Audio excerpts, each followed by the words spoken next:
President Trump is nominating Mike Waltz to serve as U.S. ambassador to the UN, and that means Waltz is out of his role as national security advisor. The president says Marco Rubio will take on the role until someone else takes the position. And just to keep in mind, this would be in addition to his role as Secretary of State. This situation is part of the fallout of Waltz adding a reporter to a Signal group chat about military strikes in Yemen. President Donald Trump signs an executive order aimed at cutting money to public broadcasting. The order directs the Corporation for Public Broadcasting to end federal funding for NPR and PBS. Congress specifically set up the CPB as a private entity to protect it from governmental interference. CPB filed a lawsuit against the Trump administration earlier this week after 3 of its board members were fired by email. This executive order will almost definitely be challenged in court.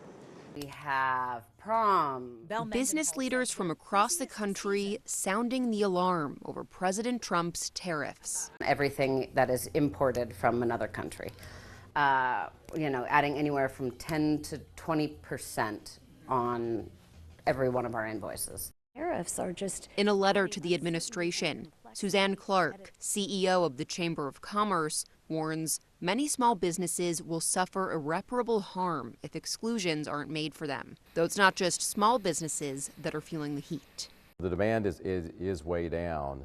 Now, a lot of that is, I think, the consumer reaction to the tariffs. Meanwhile, the monthly jobs report showed unemployment holding steady at over 4% as job growth slowed, dropping down to 177,000 in April from 228,000 the previous month. The numbers come on the heels of a new executive order from the president, pulling funding for PBS and NPR as his administration looks to trim the government workforce. While the panic spreads as more tariffs are set to go into effect Saturday, the message from the president is still optimistic. In an address Thursday night, he told college graduates at the University of Alabama that the tariffs are working as intended. It's making us very rich, and you'll be seeing the results pretty soon. However, members of his own party acknowledge the ripple effects the tariffs are having on the economy, like stocks initially taking a tumble earlier this week after data revealed the economy contracted in the first quarter of the year. Some of this is clearly a reaction to the uncertainty on taxes and trade. Meanwhile, Trump blamed what he called the Biden overhang for the market reaction,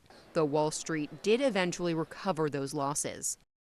In the meantime, the Trump administration is asking business leaders and consumers to be patient, while at the same time dealing with some troubling poll numbers over the handling of the economy so far. In Washington, Bianca Fascini, NBC News.